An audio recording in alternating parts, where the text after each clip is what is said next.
Chapter 11. Time to Tell Someone. The girls were glad when it was time to sit down for supper that evening. It had been a difficult day, lots of hard work for both of them, and Katie had been told off by Mr. Healy for getting guests' meal orders mixed up on not one, but 3 occasions. But that had happened after the tea tray incident, and Katie had had other things on her mind. Now, here they were seated on the huge, scrubbed table with the spotlessly clean kitchen, about to tuck into platefuls of a delicious casserole made by Mrs. Perkins. "You two lassies deserve this," said Mrs. Perkins, as she ladled out the piping hot food. "It looks scrumptious," declared Joanne. "Made especially with you in mind," said Mrs. Perkins. "There's not a scrap of meat in it." "It's so kind of you to take such trouble just for me." "It's no trouble, although why a young girl like yourself won't eat any meat is beyond me. You need plenty of protein at your age, you know." "Please, Mrs. Perkins," pleaded Joanne. "You sound just like my mother."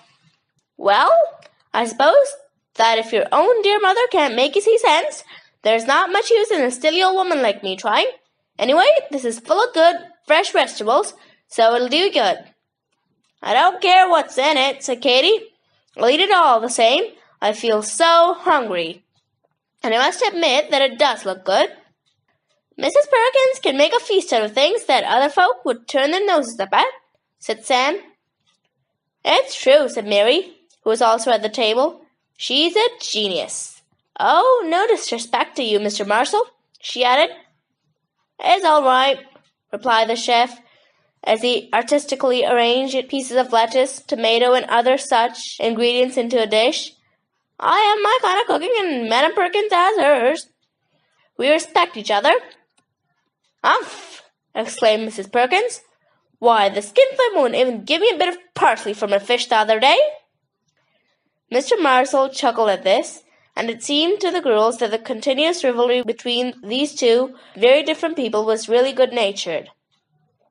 "Ain't I glad we ain't busy tonight?" announced Mary, obviously anxious to change the subject.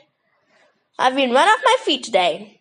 "And your day's not over yet, my lass," Mrs. Perkins told her. "Don't forget that Barry What's-His-Name wants his coffee and smoked salmon sandwiches in a few minutes." "Oh, I had forgotten," groaned Mary. "I wish there wasn't such a thing as room service. These high and mighty people should come down for their food." "But Mary," said Joanne, "I thought you were a fan of Barry Nichols." "Well, not any more, I ain't." "Oh, that's not true, I suppose. The fact is, I never gets to see him. Only the others, especially that girl. She's a nasty one, she is. Fair. Snapped my head off, she did, all because I dropped a plate." "That's Susie," explained Joanne. "She's a singer." "Well, I hope she's not as bad-tempered when she's singing as she is when she's talking." "Never mind, love," comforted Sam. "At least you've got tomorrow off." "Have you really?" inquired Katie.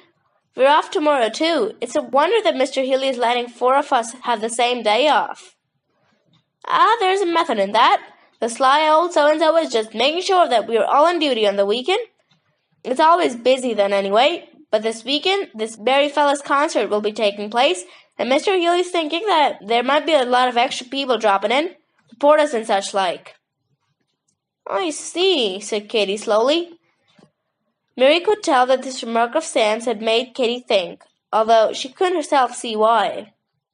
Katie enlightened her a moment later by saying, "There is a sort of reporter staying here already, Janet Macklin.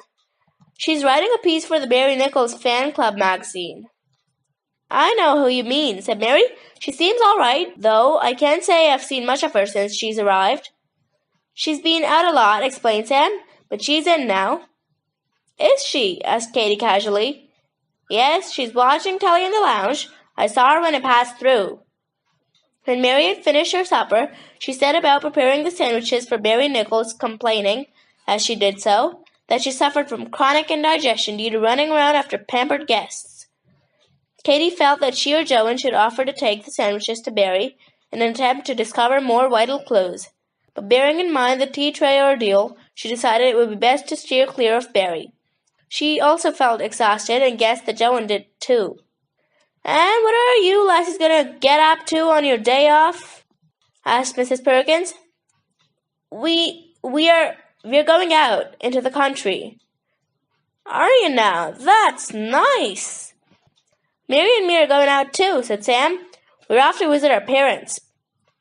This gave Katie a bright idea to make use of Sam's local knowledge. Sam, do you know a village called Summerford? I should do, he laughed, seeing how for most of my life I have lived in the very next village. Really? This was indeed a breakthrough, and Katie was eager for more information. Summerford's a pretty little place. Do you know it too? No, not yet, but that's where Joanne and I are going tomorrow. Well then, I'll take you there if you like. It's barely a couple of miles from where my family and Mary's family live. That would be great, Sam, if you're sure you don't mind. Katie could hardly believe her luck. Oh, I don't mind at all, said Sam kindly. Mary will be glad of the company. Are you going to visit someone in those parts? Not exactly. It's just that we think somebody we'd like to see might be staying there. Sounds a bit mysterious to me, laughed Mrs. Perkins. No doubt this somebody is a young laddie. You could say that, replied Katie quite truthfully. Mary and me were planning to set off about 10 o'clock, said Sam. Is that all right with you? That suits us fine, doesn't it, Joanne? Yes, it's very kind of you, Sam. I'm glad to be of help. It'd take you half the day going by bus. We hadn't decided how we were going to get there, confessed Katie. Oh, here's Mary. She looks rather agitated. Mary was pinker than ever. She came rushing in, puffing and blowing. Well, I don't know what we're supposed to do, really, I don't. I said to her I'm only doing my job. Mary, you are in a state, said Mrs. Perkins. Calm down, lass. What happened, Mary? Asked Joanne. Well, even before I knocked on the door, I could hear them arguing. Who was arguing? Katie felt dismayed. What had she missed by not offering to take up the sandwiches? Her. That Susie and Barry Nichols and the others, you know. The one who fancies himself. Martin? The dark young one? That's the one. Oh, I was so embarrassed. She does no more than accuse me of listening. I told her in no uncertain terms, I've got better things to do than to listen to you lot, I said. I'll have you know that I've been standing here 5 minutes knocking at this door. Sam, pour me a cup of tea, love. I'm so annoyed. Poor Mary. It must have been awful for you, sympathized Joanne. It was. I might have my faults, but I wouldn't do a thing like that, would I, Mrs. Perkins? Ouch! Take no notice of them. If they say anything to me, they'll get an answer, and that's for sure. Here, Mary, have this tea, comforted Sam. I'm in a mind to go up there and tackle them myself, except that Mr. Healy would take a dim view if I did. Just what were they arguing about? Asked Katie. I don't know, I'm sure. Like I told her, I wasn't listening. I was just standing knocking at the door, and she flings it open and says, How long have you been there?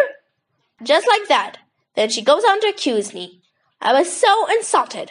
I told her I'm not interested in your affairs. Some of us have got real work to do. That was telling her, Mary, said Sam proudly.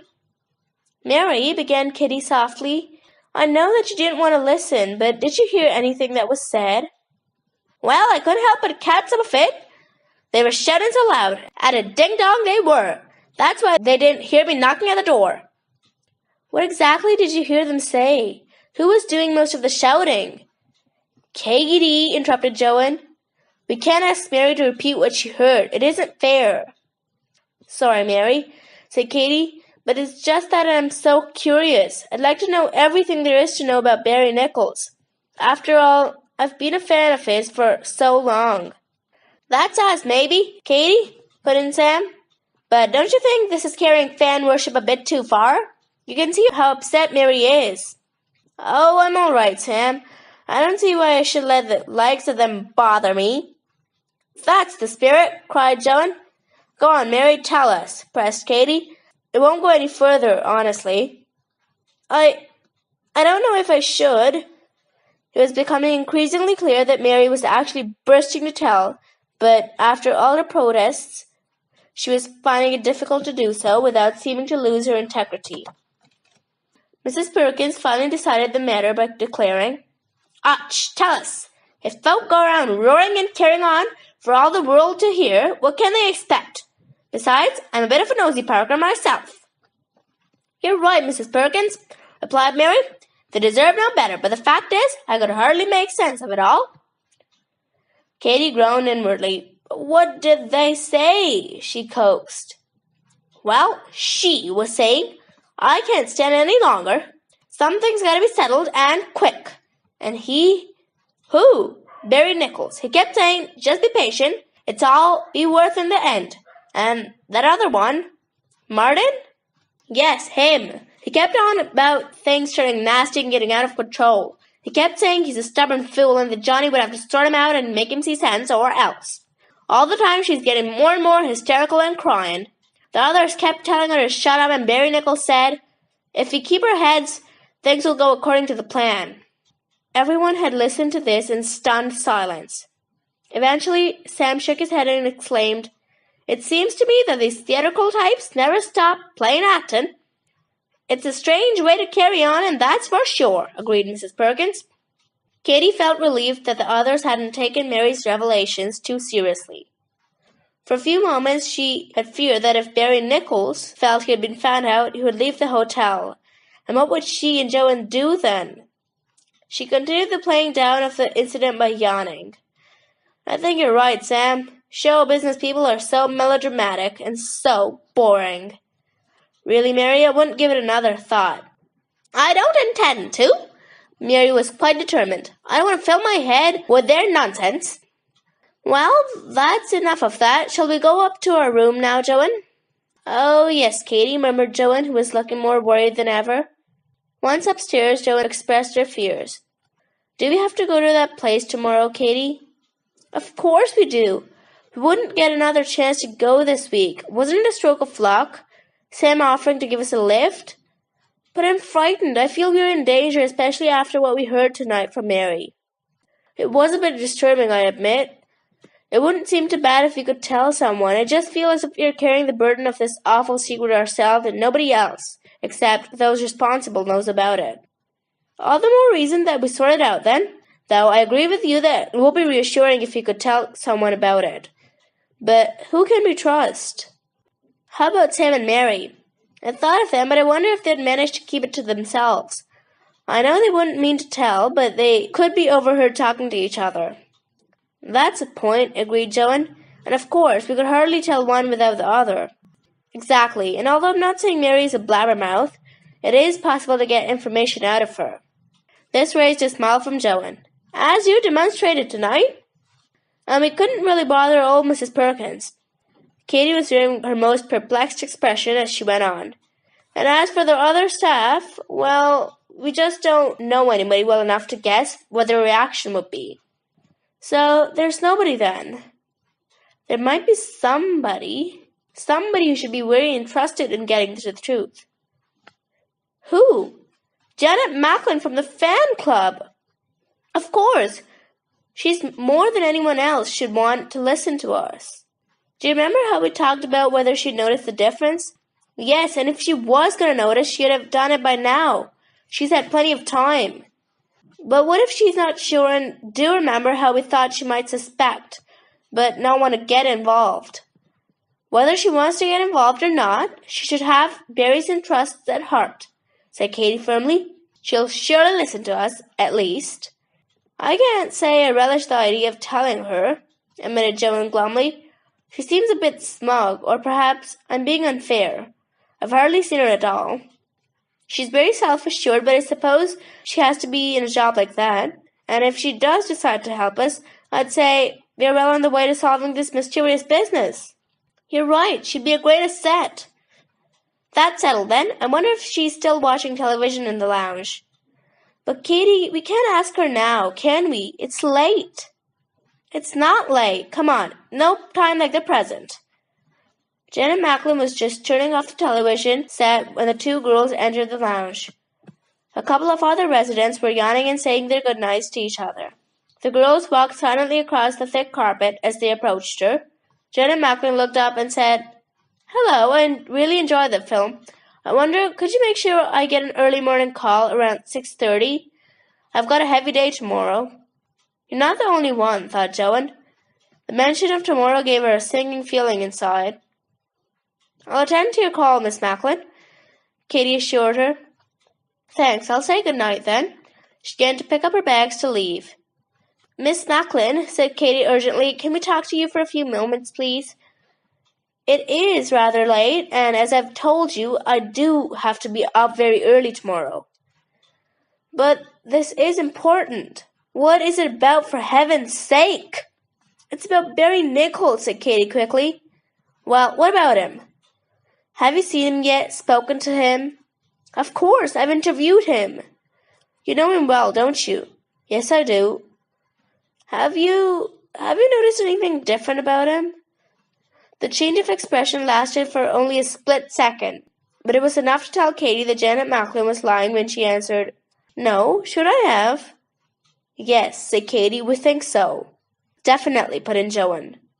I know it sounds ridiculous, said Katie, but we are convinced that the Barry Nichols staying here is really an impostor. Janet Macklin laughed uneasily. I'm afraid it does sound rather far-fetched, but I'm sure you've got some fascinating theories to support your conviction. Perhaps you'd care to call to my room sometime, and you can tell me in privacy. When? Asked Katie. Soon. How about tomorrow morning early, say around 8? I've got some typing to do in my room, then I must be up before 10. That suits us. We're going out by 10 o'clock too. Okay, see you then. By the way, you haven't told all and sundry about this, have you? Of course not. Good, you both are fans, aren't you? Yes, cried the girls in unison. Then you'll see the sense of not spreading stories which might discredit him. We've told you, Joanne assured her. We hoped you might help us. And I will, said Janet. I'll help you all I can. End of chapter 11.